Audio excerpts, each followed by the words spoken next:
ଓ ବାବା ଆଜ୍ଞା। ଗଣପତି ବାବାଙ୍କୁ ଟିକେ ନମ କରିଦିଅ।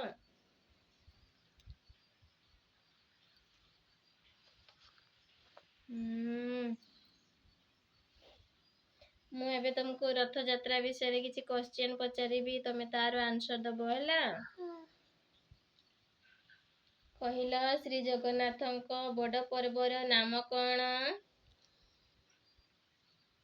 ମେଳା ଯାତ୍ରା ନା ଯାନି ଯାତ୍ରା ନା ରଥଯାତ୍ରା? ରଥଯାତ୍ରା। ରଥଯାତ୍ରା କେଉଁ ମାସରେ ପାଳନ କରାଯାଏ? ବୈଶାଖ ନା ଜ୍ୟେଷ୍ଠ ନା ଆଷାଢ଼? ରଥ ନିର୍ମାଣ କେବେଠାରୁ ଆରମ୍ଭ ହୁଏ?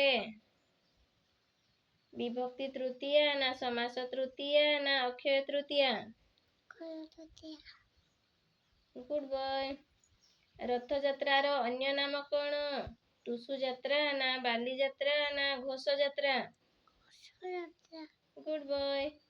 ଶ୍ରୀ ଜଗନ୍ନାଥଙ୍କ ରଥର ନାମ କଣ?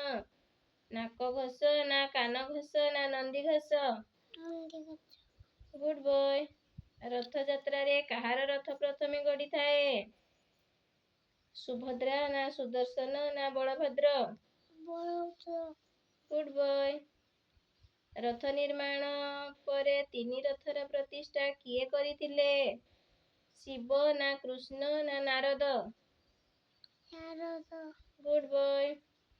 ଶ୍ରୀ ଜଗନ୍ନାଥଙ୍କ ରଥର ରଙ୍ଗ କଣ? Good boy. ନନ୍ଦିଘୋଷ ରଥରେ କେତୋଟି ଚକ ଥାଏ? Good boy. ହଁ 16ଟା। ଶ୍ରୀ ଜଗନ୍ନାଥଙ୍କ ରଥର ସାରଥୀ କିଏ? ଠାରୁକ ନା ମାରୁକ ନା ଦାରୁକ? Good boy. ବାବୁକୁ ଟିକେ ଟାଟା କରିଦିଅ।